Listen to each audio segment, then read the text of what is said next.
Protests stretch coast to coast. A convicted congressman gets a commuted sentence. And Shohei Ohtani does something no one's ever done before. Plus, today's trivia: which Halloween candy was originally called chicken feed? It's Sunday, October 19th, and this is the Flyover Podcast. Welcome to the Flyover Podcast, taking you above the noise for an unbiased, high-altitude view of today's headlines with daily coverage that's honest and refreshing. Let's cruise the news and land the facts.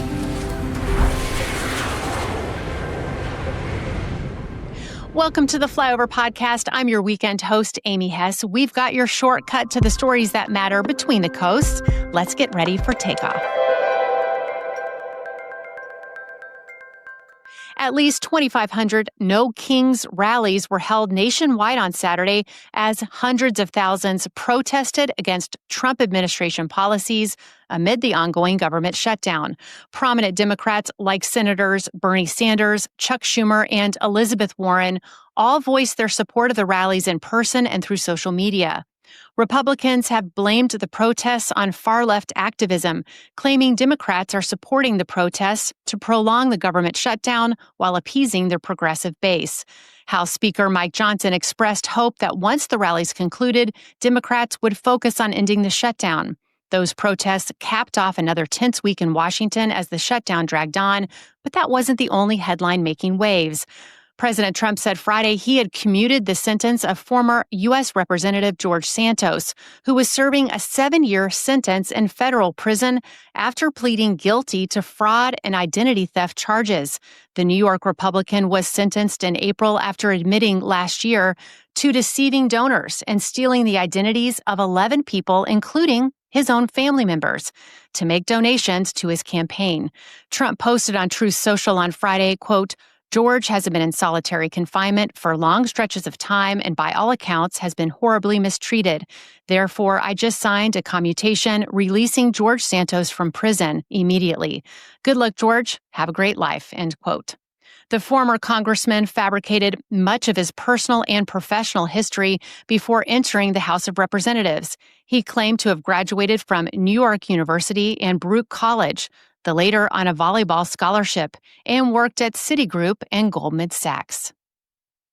And in sports, one superstar is rewriting the record books. Los Angeles Dodgers two-way superstar Shohei Ohtani delivered one of the greatest single-game performances in baseball history, perhaps even all of sports, on Friday to send the defending champions back into the World Series. With a 5-1 victory over the Milwaukee Brewers, the Dodgers completed a 4-game sweep of the major's best regular season team. The Japanese phenom hit 3 home runs and pitched 6 scoreless innings, allowing 2 hits and striking out 10 batters. Ohtani is the only player in league history to hit multiple home runs in a postseason game he pitched. Ohtani's skill set as a full-time starting pitcher and full-time hitter who is among the very best at both has some calling him the greatest player in the game. Now let's shift gears and check what's making headlines in the world of business and finance. Media and entertainment conglomerate Paramount Skydance will begin mass layoffs the week of October 27th, eliminating close to 2,000 U.S. jobs as part of a $2 billion cost-cutting plan. Kering, the French luxury group that owns Gucci, is reportedly in talks with L'Oreal on a $4 billion deal to sell its beauty division.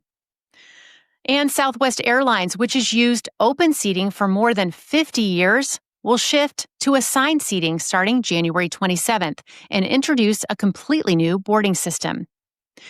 Let's take a look at how the markets closed last week. The Nasdaq was up 0.45%, the S&P was also up 0.63%, and the Dow climbed up even further 1.08%. Bitcoin broke the trend with going down 7.55%, and gold went the other way to close the week in the green at 4.33%. Here are some extra stories just for you. President Trump met with Ukrainian President Zelensky at the White House on Friday, where Zelensky pressed for U.S. Tomahawk cruise missiles and other advanced weapons to help end Russia's invasion.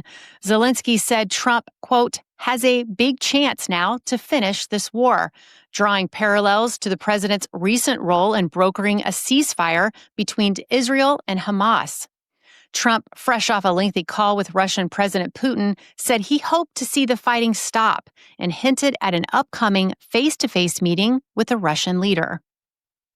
And on the West Coast, former California Governor Arnold Schwarzenegger blasted Governor Gavin Newsom and state Democrats over Proposition 50, calling it a, quote, big scam that would dismantle California's independent redistricting commission. The measure would let lawmakers draw their own district maps ahead of next year's elections, bypassing the voter-approved Citizens Redistricting Commission created under Schwarzenegger's tenure. He also accused Democrats of hypocrisy for claiming to defend democracy while, quote, tearing up the Constitution to regain political control. And finally, Meredith Giuliani turned one of New York City's most iconic landmarks into the star of her wedding, hosting a lavish ceremony inside Grand Central Terminal, the first there in more than a decade. The 32-year-old tech manager tied the knot with real estate professional David Garrett in Vanderbilt Hall, with NFL Hall of Famer Harry Carson officiating. The extravagant affair featured 12-foot floral towers, a golden mirrored floor, and custom train ticket seating cards. Still ahead, a major change for Southwest Flyers and a nostalgic throwback that'll take you right back to the 80s. That's all coming up, but first, a word about hydration. As you know, I've been drinking Native Hydrate, and I just got my new order right before this episode. And I am so excited because I do better when I'm properly hydrated. Because, hydration is essential to just about every function in the body, but 75% of Americans still don't drink enough fluids every day. As we age, it gets even harder to stay hydrated. That's why I love Native Hydrate. It's not just another drink mix. It's a clean formula with electrolytes, branched-chain amino acids, and all 9 essential amino acids to support hydration, energy, and muscle health. Unlike other hydration mixes that can pack in 1,000 milligrams of sodium, way more than most of us need, Native Hydrate has just 230 milligrams, making it perfect for everyday use. It's sugar-free, only 5 calories, and every order comes with a 365-day money-back guarantee. So if you want to give your body the hydration it needs, visit nativehydrate.com/flyover. That's nativehydrate.com/flyover, or just click the links in our show notes. And say hello to good hydration. Cheers.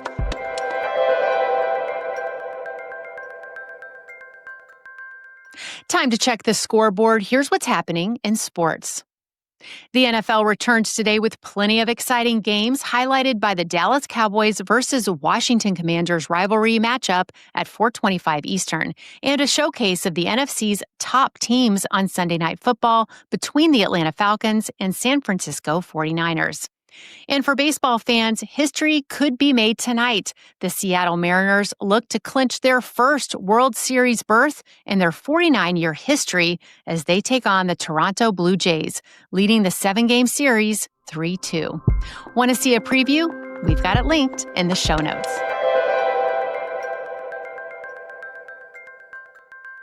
This is my new favorite part of the show. You know those questions that hit you at 4 a.m. and you wonder, whatever happened to that?